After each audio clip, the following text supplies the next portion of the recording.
Shoukath Ali IPS വീണ്ടും കേസന്വേഷണത്തിൽ ഒരു കൊടുങ്കാറ്റായി മാറിയിരിക്കുകയാണ്. ഏറ്റവും ആധികാരികമായ തെളിവുകളോടെ അന്വേഷണത്തിന് 100% ഫലമുണ്ടാക്കുക, ഏറ്റവും ചുരുങ്ങിയ സമയം കൊണ്ട് പ്രതികളെ പൊക്കുക, യാതൊരു സ്വാധീനവും ചെലുത്താതെ അതിനുള്ള ഇടം നൽകാതിരിക്കുക എന്നൊക്കെയുള്ളതാണ് ഈ പോലീസ് ഓഫീസറെ കുറിച്ചുള്ള നല്ല അഭിപ്രായങ്ങൾക്ക് കാരണം. അത് അദ്ദേഹം ഒരിക്കൽ കൂടി തെളിയിച്ചിരിക്കുകയാണ്. നിലവിൽ കോഴിക്കോട് സിറ്റി പോലീസ് കമ്മീഷണറാണ് ഷൗക്കത്ത് അലി IPS. അതായത് ഇപ്പോൾ മന്ത്രിസ്ഥാനം വാഗ്ദാനം ചെയ്ത് ഏലത്തൂർ MLA വിദ്യാ ബാലകൃഷ്ണനിൽ നിന്നും പണം തട്ടാൻ ശ്രമിച്ച കേസിൽ 2 പ്രതികളെ ഡൽഹിയിൽ നിന്ന് അതിവേഗം പിടികൂടിയിരിക്കുകയാണ്. പോലീസ് കോഴിക്കോട്ട് എത്തിച്ചിരിക്കുകയും ചെയ്യുന്നു. കോഴിക്കോട് സിറ്റി സൈബർ പോലീസിന്റെ അന്വേഷണത്തിലാണ് നിതിൻ കുമാർ, ഗൗരവ് എന്നിവരെ അറസ്റ്റ് ചെയ്തത്. Kozhikode city police commissioner AP Shoukath അലിയുടെ നേതൃത്വത്തിൽ നടത്തിയ ഈ കേസന്വേഷണത്തിൻ്റെ രീതികൾ ആവേശം ജനിപ്പിക്കുന്നതിനോടൊപ്പം തന്നെ അത്ഭുതപ്പെടുത്തുകയും ചെയ്യുന്നു എന്നുള്ളതാണ്. പ്രിയങ്ക ഗാന്ധി MP ഓഫീസിൽ നിന്നാണെന്ന് പരിചയപ്പെടുത്തി വിദ്യാ ബാലകൃഷ്ണൻ MLA വിളിച്ച പ്രതികൾ മന്ത്രിസ്ഥാനം ലഭിക്കുമെന്ന് പറഞ്ഞ് പണം ആവശ്യപ്പെട്ടതായാണ് ഈ കേസിൽ പറയുന്നത്. MLA പ്രിയങ്ക ഗാന്ധിയുടെ ഓഫീസിനെ ഈ കാര്യം അറിയിച്ചു. അത് വലിയ വിഷയമാക്കി കേസൊക്കെ കൊടുത്തു. അത് ഷൗക്കത്ത് അലിയുടെ കയ്യിലാണ് ആ കേസ് കിട്ടിയത്. ഈ സമാന രീതിയിൽ തന്നെ ഷാഫി പറമ്പിൽ MP, ഡീൻ കുര്യാക്കോസ് MP എന്നിവർക്കുമൊക്കെ ഇങ്ങനെ ഒരു ഫോൺ വിളി നടത്തിയതായും അന്വേഷണത്തിൽ കണ്ടെത്തിയിട്ടുണ്ട്. പക്ഷേ ഈ MP-മാർ അതിന് വലിയ ആഘോഷം കൊടുക്കാൻ തയ്യാറായില്ല. അവർ ആഘോഷിക്കാൻ പോയില്ല. MP-മാർക്കും MLA-മാർക്കും മാത്രമല്ല, സംസ്ഥാനത്ത് ഈ പുതിയ ഭരണം ലഭിച്ചതിന് ശേഷം ബോർഡ്, കോർപ്പറേഷൻ അധ്യക്ഷനൊക്കെ ആകാൻ ആഗ്രഹിക്കുന്നവരെ കണ്ടെത്തി അവർക്കും ഇത്തരത്തിലുള്ള കള്ള മെസ്സേജുകൾ വരുന്നു എന്നുള്ളതാണ് ഇപ്പോൾ അറിയാൻ കഴിയുന്നത്. കൂടുതൽ ആരും അതിനെ വാർത്തയാക്കാനും മൈൻഡ് ചെയ്യാനും പോകാറില്ല. അതിലേറ്റവും പ്രധാനം ഇങ്ങനെ ആഗ്രഹമുള്ളവരെ കണ്ടെത്തിയാണ് വിളിക്കാറുള്ളത് എന്നും പറയപ്പെടുന്നു. ഏതായാലും പണം നൽകിയില്ലെങ്കിലും വിദ്യാ ബാലകൃഷ്ണൻ MLA ഇത് വലിയ വാർത്തയാക്കി കേസും കൊടുത്തു. അത് ഷൗക്കത്ത് അലിയുടെ കയ്യിൽ കിട്ടിയതോടെ കളി മാറി. ഫോൺ നമ്പറുകളും CCTV ദൃശ്യങ്ങളും സാങ്കേതിക തെളിവുകളും പരിശോധിച്ച് ഡൽഹി അതിർത്തിയിൽ നിന്ന് ദിവസങ്ങൾക്കകം പ്രതികളെ പിടികൂടി ഷൗക്കത്ത് അലിയും സംഘവും. പ്രതികൾക്ക് മുമ്പും സമാന തട്ടിപ്പ് കേസുകളിൽ പങ്കുണ്ടെന്നും പ്രധാനമന്ത്രിയുടെ ഓഫീസ് ഉൾപ്പെടെയുള്ള പേരുകൾ ദുരുപയോഗം ചെയ്ത് തട്ടിപ്പ് നടത്തിയ കേസുകളിൽ ഇവർ പ്രതികളാണെന്നും പോലീസ് അറിയിച്ചിരിക്കുന്നു. ഓൺലൈൻ തട്ടിപ്പുകളിൽ യഥാർത്ഥ പ്രതികളെ കണ്ടെത്തുക വലിയ വെല്ലുവിളിയും ഒട്ടേറെ സമയമെടുക്കുന്നതൊക്കെ ആണെങ്കിലും ഈ കേസിൽ വളരെ കൃത്യമായ അന്വേഷണത്തിലൂടെയാണ് അറസ്റ്റ് സാധ്യമായത് എന്നും പറയുമ്പോൾ അവിടെയും ഷൗക്കത്ത് അലി IPSന്റെ കയ്യൊപ്പ് ചാർത്തി എന്നുള്ളത് പറയാതിരിക്കാൻ കഴിയില്ല. ഏതായാലും അദ്ദേഹത്തിൻ്റെ ആ വെളിപ്പെടുത്തൽ നമുക്കൊന്ന് കണ്ടു നോക്കാം.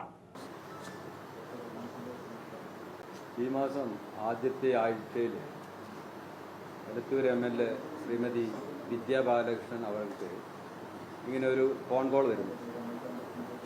ഡൽഹിയിൽ നിന്ന് പ്രിയങ്ക ഗാന്ധി MP അവരുടെ ഓഫീസിൽ നിന്നാണ് പേര് പറഞ്ഞു വിളിക്കുന്നതെന്നും മന്ത്രിസ്ഥാനം കിട്ടാൻ സാധ്യതയുണ്ട്, അതിന് ഇത്ര പൈസയുടെ ചിലവുണ്ട് എന്നൊക്കെ പറഞ്ഞു വിളിച്ചു. ആ പൈസ അവർക്ക് എത്രയും പെട്ടെന്ന് എത്തിച്ചു കൊടുക്കണം, അല്ലെങ്കിൽ അവരെ ആരെങ്കിലും വേറെ സ്ഥലം പറഞ്ഞു, കോഴിക്കോട് അല്ല വേറെ സ്ഥലം. അവരത് 2-3 പ്രാവശ്യം അത് ഒന്നും കൂടെ ഫോണൊക്കെ ക്ലാരിറ്റി നോക്കി അവരന്വേഷിച്ചപ്പോൾ അവർക്ക് മനസ്സിലായി ഇത് ഒരു വ്യാജമായ കോളാണെന്നും. പിന്നീട് നോക്കുമ്പോൾ ഇത് പല സ്ഥലത്തും ഈ കോൾ വന്നിട്ടുണ്ട്. അവർ ഞങ്ങളെ സംബന്ധിച്ചൊരു കേസ് പരാതി പറഞ്ഞപ്പോൾ എന്നോട് പരാതി പറഞ്ഞു. 12-ാം തീയതി ഞങ്ങളിതൊരു കേസ് രജിസ്റ്റർ ചെയ്തു. അപ്പോൾ അതേ സമയത്ത് തന്നെ വയനാട് ഷാഫി പറമ്പിൽ MP അവർക്കും ഡീൻ കുര്യാക്കോസ് അദ്ദേഹത്തിൻ്റെയും പേരിലും ഇതേപോലെ കോൾ വന്നിട്ടുണ്ട്. വേറെയും ചില കോളുകൾ വന്നതായിട്ട് ഞങ്ങൾക്ക് വിവരം ലഭിച്ചു. ഇതിൻ്റെ ഞങ്ങളുടെ സൈബർ കോഴിക്കോട് സിറ്റിയുടെ സൈബർ ടീം അസിസ്റ്റന്റ് കമ്മീഷണർ പ്രദീപിൻ്റെ നേതൃത്വത്തിൽ ഒരു ടീമിനെ രൂപീകരിച്ചു. അപ്പോൾ അതിൻ്റെ പ്രാഥമികമായ വേരിഫിക്കേഷനിൽ മനസ്സിലായി ഈ പ്രതികൾ ഡൽഹി കേന്ദ്രീകരിച്ചാണ് പ്രവർത്തിക്കുന്നത്. കുറേ വിവരങ്ങൾ ലഭിച്ചു.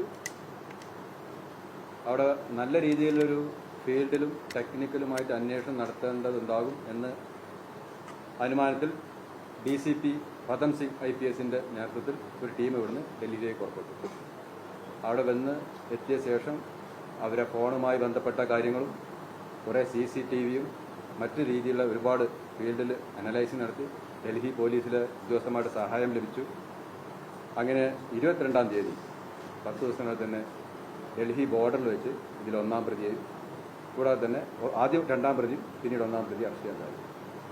യഥാർത്ഥ പ്രതികൾ അതിനു മുമ്പ് ഈ ഫോണിൻ്റെ അതെല്ലാം വ്യാജമായ രീതിയിലും അല്ലാത്ത രീതിയിൽ മോഷണം പോയ ഫോണുമൊക്കെയുള്ള ഉടമകളൊക്കെ ഞങ്ങൾ ആദ്യം കണ്ടെത്തിയിരുന്നു. അവർക്കൊന്നും കേസിൽ ബന്ധമില്ല എന്ന് മനസ്സിലായി. പക്ഷേ പല രീതിയിലുള്ള ഞങ്ങളുടെ ചോദ്യം ചെയ്യലും മറ്റ് ടെക്നിക്കൽ അനലൈസിസും CCTV ഫുട്ടേജുകളുടെ പരിശോധനയും ഒരുപാട് CCTV ഫുട്ടേജുകളൊക്കെ പരിശോധനയുടെ അടിസ്ഥാനത്തിലാണ് യഥാർത്ഥ പ്രതികളെത്തിയത്. ഈ 2 പ്രതിയെ ചോദ്യം ചെയ്തപ്പോൾ യഥാർത്ഥ പ്രതികളാണെന്നും ഇവർക്ക് മുൻപേ തന്നെ സമാന കേസുണ്ടെന്ന് മനസ്സിലായി. ആ പ്രതികളെ അവിടെ നിന്ന് തന്നെ അറസ്റ്റ് ചെയ്ത് അവിടെ കോടതിയിൽ ഹാജരാക്കി ട്രാൻസിറ്റ് വാറണ്ടുമായി ഇന്ന് ഇവിടെ കൊണ്ടുവന്നുള്ളതും ഇവിടെ കോടതിയിൽ ഹാജരാക്കിയിട്ടുള്ളതുമാണ്.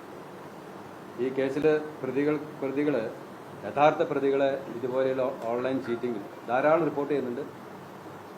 പലപ്പോഴും അതിൻ്റെ സെക്കൻഡ് ലെയർ അല്ലെങ്കിൽ മറ്റു രീതിയിലൊക്കെയാണ് ഇത് അവസാനിക്കാറ്. ഇത് യഥാർത്ഥ പ്രതികളിലേക്ക് എത്താൻ കോഴിക്കോട് സിറ്റി പോലീസിൻ്റെ സൈബർ വിങ്ങിൻ്റെയും DCPയുടെയും നല്ല പ്രവർത്തനം ഡൽഹിയിൽ പോയപ്പോൾ നല്ല ഏകോപനമായ പ്രവർത്തനം നടന്നതുകൊണ്ട് യഥാർത്ഥ പ്രതികളിലേക്ക് എത്താൻ സാധിച്ചിട്ടുള്ളതാണ്. ഇതാണ് ഈ കേസിൻ്റെ ചുരുക്കം. നാസിക്കിലെ ഒരു കേസ് രജിസ്റ്റർ ചെയ്തിട്ടുണ്ട്. ആ കേസ് പ്രൈം മിനിസ്റ്റർ ഓഫീസിൽ നിന്നും എന്ന് പറഞ്ഞിട്ട് ആണ് ആ കേസിൽ ഇയാൾ അറസ്റ്റ് ചെയ്തിട്ടുണ്ട്. ഇയാൾ ജയിലിൽ കടന്നിട്ടുണ്ട്.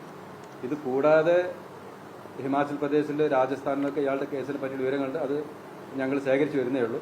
മറ്റ് കേസുകളിൽ എവിടെയൊക്കെയാണ് ഇതുള്ളത് എന്നുള്ളതും പരിശോധിച്ച് വരുന്നേ ഉള്ളൂ. കേസ് രജിസ്റ്റർ ചെയ്ത് ജയിലിൽ കടന്ന ഒരു കേസ് നാസിക്കിലേതാണ്, മഹാരാഷ്ട്ര വന്നിട്ടുണ്ട്. ഇവർ തന്നെയാണ് അതിന് കേസ് രജിസ്റ്റർ ചെയ്തിട്ടുണ്ട്. വയനാട് പോലീസ് ഈ സമയത്ത് തന്നെ വയനാട് പോലീസിന്റെ ടീമും ഡൽഹിയിലെത്തിയിരുന്നു.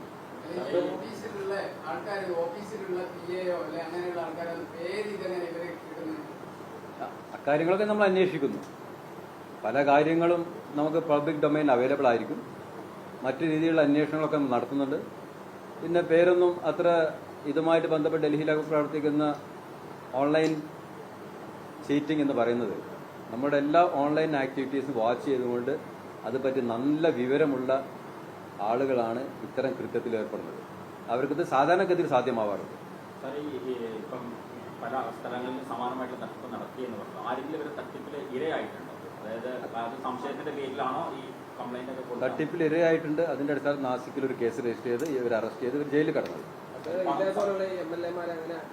അത് ഇതുപോലെ തന്നെ മന്ത്രിസ്ഥാനം വാഗ്ദാനം ചെയ്ത് മറ്റു പാർട്ടികൾ അത് പ്രൈം മിനിസ്റ്റർ ഓഫീസിൽ നിന്നാണ് പറഞ്ഞിട്ടാണ് അന്ന് ഇയാൾ ബന്ധപ്പെട്ടിരുന്നത്. ക്ലാസിക്കലിൽ പണം കൊടുത്തു, കുറച്ച് സ്വീകരിച്ചിരുന്നു. അപ്പോഴേക്കും സംശയം തോന്നി. പണം കൊടുത്തല്ല, ക്ലാസിക്കൽ പണം കൊടുത്തായിട്ട് നമുക്ക് തീർന്നില്ല. പക്ഷെ അവർ കാര്യങ്ങൾ ധാരണ വന്നതോടുകൂടി ഇതൊക്കെ സംശയം തോന്നി അറിയിച്ചതാണ്. അവർ ഡൽഹി പോലീസിനെ അറിയിച്ചു. ഡൽഹി പോലീസാണ് അവർ അറസ്റ്റ് ചെയ്തത്. ഇല്ല, അവർ പണം നൽകിയില്ല. അവർക്കത് മനസ്സിലായി. ഇത് ഫോൺ കിട്ടിയ അപ്പോൾ തന്നെ അവർക്ക് ഇതിൽ സംശയം തോന്നിയിരുന്നു. അവരെ കാര്യം അപ്പോൾ തന്നെ വെരിഫൈ ചെയ്തു. പിന്നീട് ഈ ആള് ഒന്ന് അവരുടെ രീതിയിൽ തന്നെ അവർ ചില കാര്യങ്ങളൊക്കെ നോക്കിയിരുന്നു, വിലയിരുത്തലൊക്കെ നടത്തിയിരുന്നു. പിന്നീട് അതേ സമയത്ത് നമ്മൾ അറിയിക്കുകയും ചെയ്തിരുന്നു. നമ്മളത് അന്വേഷിക്കാൻ മനസ്സിലായി. ഇതിന്റെ യാഥാർത്ഥ്യം എന്താണെന്ന് മനസ്സിലായി. പക്ഷെ അയാളല്ലാത്ത രീതിയിലൊന്ന് ഞങ്ങൾ നോക്കിയിരുന്നു. ഇത് എങ്ങനെയെങ്കിലും ഇയാളെ കണ്ടെത്താൻ സാധിക്കുന്ന മാർഗങ്ങൾ ഞങ്ങൾ ആരെങ്കിലും നോക്കിയിരുന്നു. അതെ, ശരിയാണ്. കേസിന് മുമ്പ് ഞങ്ങൾ വെരിഫിക്കേഷൻ നടത്തിയിരുന്നു. അത് നമുക്ക് പറയാൻ സാധിക്കില്ല. ഇല്ല, പറഞ്ഞിട്ടില്ല. രണ്ടെണ്ണം ഇപ്പോൾ മന്ത്രിസ്ഥാനം എന്ന് പറയുമ്പോൾ MLA മാർക്കാണല്ലോ സാധ്യത. രണ്ടെണ്ണം വിളിച്ചത് MP-മാരെയാണ്. അത് മന്ത്രിസ്ഥാനം വാഗ്ദാനം ചെയ്ത് വിളിക്കുമ്പോൾ അല്ല, അവരെ മറ്റു പല കാര്യങ്ങൾ പറഞ്ഞിട്ടാണ് അവരെ സമീപിച്ചത്.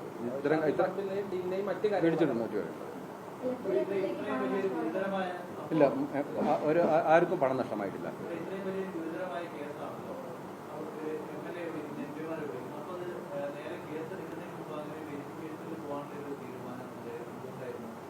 അത് കേസ് എടുത്ത് അന്വേഷിക്കാൻ തന്നെയാണ് തീരുമാനിച്ചിരുന്നത്. പക്ഷെ അതിനു മുമ്പ് പ്രതിയെ ഇവിടെ മറ്റേതെങ്കിലും തരത്തിൽ കണ്ടെത്താൻ പറ്റുമെന്നൊരു ശ്രമം നടത്തിയതാണ്.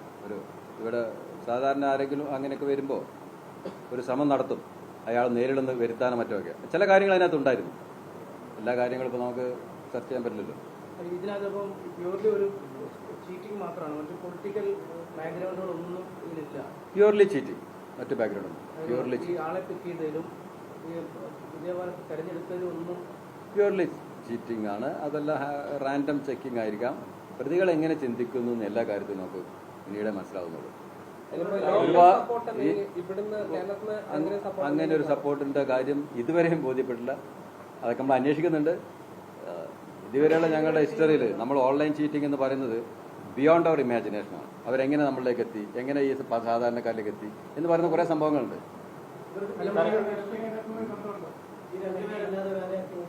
അതൊക്കെ നമ്മൾ അന്വേഷണത്തിൽ ഇനി കൂടുതൽ കണ്ടെത്തേണ്ട കാര്യമാണ്. ഇവരിപ്പോ ഓൺലൈൻ തട്ടിപ്പുകളാണ് ഇവർ സ്ഥിരമായിട്ട് നടത്തുന്നതെന്ന് പറഞ്ഞല്ലോ. ഇതല്ലാതെ മറ്റേതെങ്കിലും തരത്തിലുള്ള ഓൺലൈൻ തട്ടിപ്പുകളുടെ ഭാഗമായിട്ടുണ്ട്? അതെല്ലാം അന്വേഷിക്കുന്നുണ്ട്. നമുക്ക് ഈ കാര്യങ്ങളിലും ബാക്കി അവരുടെ ഫോണ് മറ്റു കാര്യങ്ങളൊക്കെ ഞങ്ങൾ കിട്ടിയതൊക്കെ അനലൈസ് ചെയ്ത ശേഷം കാര്യങ്ങളിലേക്ക് അല്ല യഥാർത്ഥ മോഷണം പോയതാണ്. വിദ്യാസമ്പന്നരാണ് അയാൾ. ഒരാൾ LLB സ്റ്റുഡൻ്റ് ആണെന്നാണ് പറയുന്നത്. ഞങ്ങൾ വെരിഫൈ ചെയ്തിട്ടില്ല. മറ്റാളും എഡ്യൂക്കേറ്റഡ് ആണ്. രണ്ടുപേരും വിദ്യാഭ്യാസ സമ്പന്നരാണ്. ഇത്തരം ഓൺലൈൻ ആക്ടിവിറ്റീസിൽ IT കാര്യങ്ങളിലൊക്കെ അത്യാവശ്യം പേരുള്ള ആൾക്കാരുമാണ്. അല്ല സാർ, പക്ഷേ ഇവരുടെ ഒരു ഇതെന്തായാലും, കാരണം ഇവർക്കറിയാം MLA ആണ്, വിദ്യാഭ്യാസമൊക്കെയുള്ള ആളുകളാണ്, കേരളമാണ്. അവിടെ 3 കോടി രൂപയൊക്കെ വന്നതിനെ ചോദിച്ചാൽ ലൈനായി ഇതിന് വീഴും എന്ന് ഇവർക്കൊരു തോന്നലുണ്ടായിരുന്നു. നിങ്ങളുടെ ഈ ചോദ്യം വളരെ ന്യായമാണ്. പക്ഷേ ഓൺലൈൻ ചീറ്റിങ്ങിന് ഞങ്ങളുടെ കയ്യിൽ കിടക്കുന്ന കേസുകൾ നോക്കി കഴിഞ്ഞാൽ everything is beyond your imagination. 55 ലക്ഷം ഭരിച്ച ഒരു റിട്ടയർ ഡോക്ടറെ കേസ് ഇപ്പം മിനിയാന്ന് എടുത്തിട്ടുള്ളൂ. അവരോട് ചോദിച്ചാൽ അവർക്കും അറിയില്ല ഇതെങ്ങനെ സംഭവിച്ചിട്ടുള്ളത്. Cheating is like that. അതിലൊരു പ്രൊഫഷണൽ നേച്ചർ ഉണ്ട്. അതിലാരും വീണ് പോകും. അത് വീണ് പോകുന്ന സമയത്ത് മാത്രമേ ബോധ്യം വരൂ. സാധാരണക്കാരെ അതിൽ കുറച്ച് പണമുള്ള ആളുകളൊക്കെ പറ്റുന്നുണ്ട്. ഈ ജനപ്രതിനിധികളെ പോലുള്ള അവരെയാണ് അവർ ഫോക്കസ് ചെയ്യുന്നത്. ഈ നമുക്ക് അങ്ങനെ പറയാൻ പറ്റില്ല. There are so many criminals very differently ചിന്തിക്കുന്നവരുണ്ട്. ഡിഫറൻ്റായിട്ട് നമ്മൾ അൺബിലീവബിൾ ആയിട്ടുള്ള കുറേ ചീറ്റിംഗ് ഈ ഓൺലൈൻ തട്ടിപ്പ് നടന്നിട്ടുണ്ട്.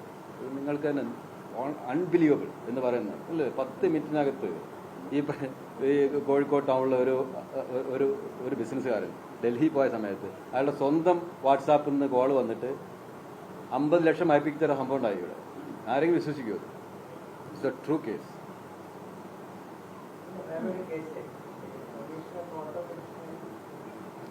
ആ പ്രതി അറസ്റ്റ് ചെയ്തിട്ടുണ്ട്. ഈ പ്രതി ഇത് ഒറ്റപ്പാലത്ത് നടന്ന സംഭവമാണ്. പ്രതി വളരെ പാവപ്പെട്ടവരാണ്. ഇയാൾക്ക് നേരത്തെ കേസുണ്ട്. ഒരു ടൈലറെ സമീപിച്ച് ആദ്യം അവിടുന്ന് ഒരു ഡ്രസ്സൊക്കെ തയ്പ്പിച്ച് അയാളുമായി പരിചയം സമ്മതിച്ചു. പിന്നെ അയാളെ പരിചയപ്പെടുത്തി ഇയാൾ UAE പോലീസിലാണെന്ന് പറഞ്ഞു. എന്നിട്ട് അവിടെ ജോലി വാങ്ങിക്കൊടുക്കാൻ ഇയാൾ കുറേ പേർക്ക് ജോലി വാങ്ങിക്കൊടുത്തിട്ടുണ്ട്. ഈ അങ്ങനെ സ്റ്റിച്ചിങ് സ്ഥാപനങ്ങളിൽ ജോലി വാങ്ങിക്കൊടുക്കുന്നു എന്ന് പറഞ്ഞ് ഇയാളുടെ കയ്യിൽ നിന്നും പൈസ വാങ്ങി. അപ്പോൾ പൈസ വാങ്ങുന്ന സമയത്തൊക്കെ ഇയാൾ വാട്സാപ്പിൽ ചാറ്റ് ചെയ്യുന്നുണ്ട്. ആ ചാറ്റ് ചെയ്യുന്ന പ്രൊഫൈല് കോഴിക്കോട് കമ്മീഷണറുടെ ഇപ്പോഴത്തെ കോഴിക്കോട് കമ്മീഷണറുടെ പ്രൊഫൈൽ ഫോട്ടോ ആണ്. അത് ഈ പാവപ്പെട്ടൻ ആദ്യം തിരിച്ചറിഞ്ഞില്ല. ഇയാൾക്കത് ചെറിയ സംശയം തോന്നി. ഇയാളുടെ ഒരു അയൽവാസിയെ കാണിച്ചപ്പോൾ അയാളത് കണ്ടപ്പോൾ പെട്ടെന്ന് ഐഡൻറ്റിഫൈ ചെയ്തു ഇത് കോഴിക്കോട് കമ്മീഷനാണ്. അപ്പോൾ അയാൾ ഇവിടെ വിളിച്ചു പറഞ്ഞു, എന്നോട് വിളിച്ചു പറഞ്ഞു ഇങ്ങനെ സംഭവം പറഞ്ഞു. ഇത് അയച്ചു, എൻ്റെ സ്ക്രീൻഷോട്ട് അയച്ചു. നമ്മളത് ഉടനെ തന്നെ കേസ് രജിസ്റ്റർ ചെയ്തു. കാരണം അത് കമ്മീഷണറുടെ നമ്മൾ ഔദ്യോഗിക സ്ഥാനത്തിരിക്കുമ്പോൾ ആ ഫോട്ടോ വെച്ച് ഉപയോഗിച്ചിട്ടുണ്ടെങ്കിൽ പിന്നീട് അത് കൂടുതൽ പിന്നെ നമ്മുടെ ഈ ടീമും ആദ്യം അയാളെ കണ്ടെത്താൻ പറ്റിയില്ല.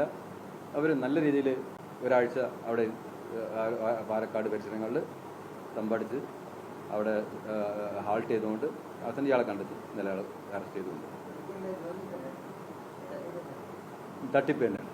നേരത്തെ പ്രത്യേകിച്ച് ചോദിക്കുന്നത് തട്ടിപ്പ് നടത്തിക്കൊണ്ട്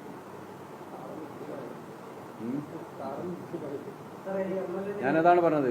ഹൗ യു ആർ ചീറ്റിംഗ് നമുക്ക് നമ്മുടെ ഇമാജിനേഷന് ബിയോണ്ട് അവർ ഇമാജിനേഷൻ.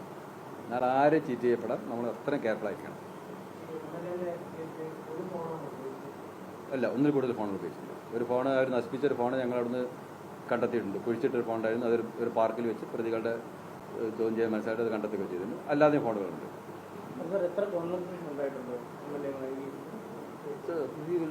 കോൺവെർസേഷൻ ഉദ്ദേശിക്കുന്നത് എത്ര മാത്രം അല്ല വിളിച്ചു. പിന്നെ നമ്മൾ തന്നെ ഡയറക്ഷൻ കൊടുത്തു. കുറച്ച് കോൺവെർസേഷനുകൾ നിങ്ങൾ ഇൻവോൾവ് ചെയ്യണമെന്ന് പറഞ്ഞിട്ട് അങ്ങനെ കുറച്ച് കോൺവെർസേഷൻ ഉണ്ടായിട്ടുണ്ട്. അതാണ് ഇതിനെ കുറച്ച് നീണ്ടുപോയതൊക്കെ. നമ്മൾ എന്നെ അറിയിച്ചു അവർ. അപ്പോൾ ഞാൻ പറഞ്ഞു കുറച്ചുകൂടെ കോൺവെർസേഷനുകൾ നീണ്ടു പോകണം. കാരണം നമുക്ക് ഈ ഓൺലൈൻ ഇത് ലൊക്കേറ്റ് ചെയ്യുമ്പോഴും നമ്മുടെ സൈബർ രീതിയിൽ ചെയ്യുമ്പോൾ നമുക്ക് അതിൻ്റെ ആവശ്യമുണ്ട്. അത് നമ്മളെ നിർദ്ദേശപ്രകാരം ചെയ്തവർ ബോൾഡായിട്ട് മുന്നോട്ട് വന്നതാണ് ഈ കേസ് ഡിറ്റക്ഷൻ ആയുള്ള ഒരു പ്രധാന കാരണം കൂടി.